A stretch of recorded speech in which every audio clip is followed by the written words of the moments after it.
Hello students. I wanted to make this video to talk to you in more detail about your final project. The final project is really the main focus of this course, and it will take up your time for the last 3 weeks of this 6-week course. So let's go over exactly what you're going to be doing those last 3 weeks. You will find in the learning units a good description of the project, and you'll also find a rubric in the learning units, and you'll find a rubric in the syllabus. You will want to choose a child to focus on who is of the age group where you'll be working or are working. So if you're elementary, you need to choose an elementary age child. If you're middle or high school, you need to choose a child of that age. You're going to read the textbook chapters that focus on that age group, and they're going to be different depending on the age of the child that you choose. So that will be the first thing you want to do after you've chosen this child.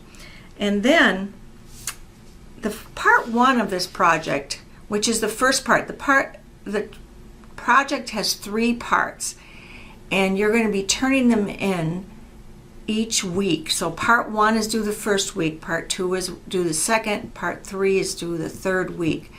Part 1, you're just going to tell me about the child, and when I just want to know birth date, sex, where do they live, what's the education of the parents, age of the parents, is this child from a married parent, single family, and so forth, those kinds of things. The second part of the project, you're going to describe the child's biosocial, cognitive, and psychosocial development.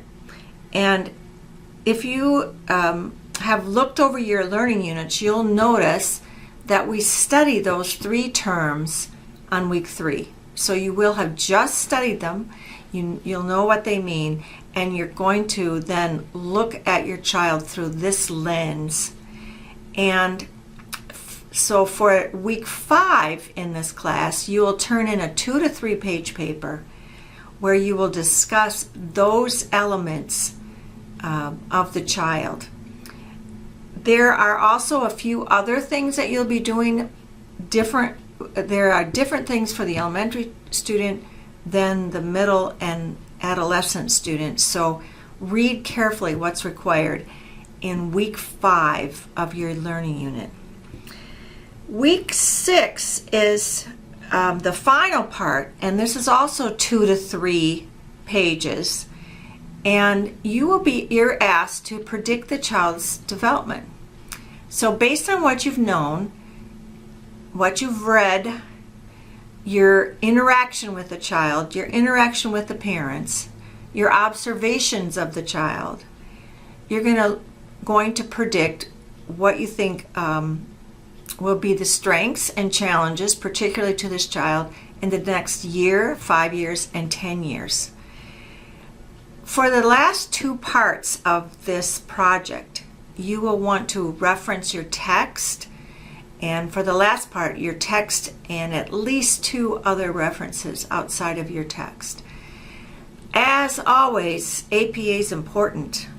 So for each part of this project, I would like a title page, a separate title page, and for the parts of the project, part 2 and part 3, where you'll be doing citations and references, I want a separate reference page. The text should be 12-point font, double spaced, indented paragraphs. So make sure that you follow the APA requirements for this paper. This will be handed in at the end of the last week of this class. But I wanted to make this video because I want you to be thinking about from the start which child you will be able to work with Remember, it cannot be your own child. It can be a neighborhood child, it can be a relative, but it cannot be your own child. As always, if you have questions, you may contact me. Best way is through email. I hope you enjoy this class, and I hope you enjoy this project.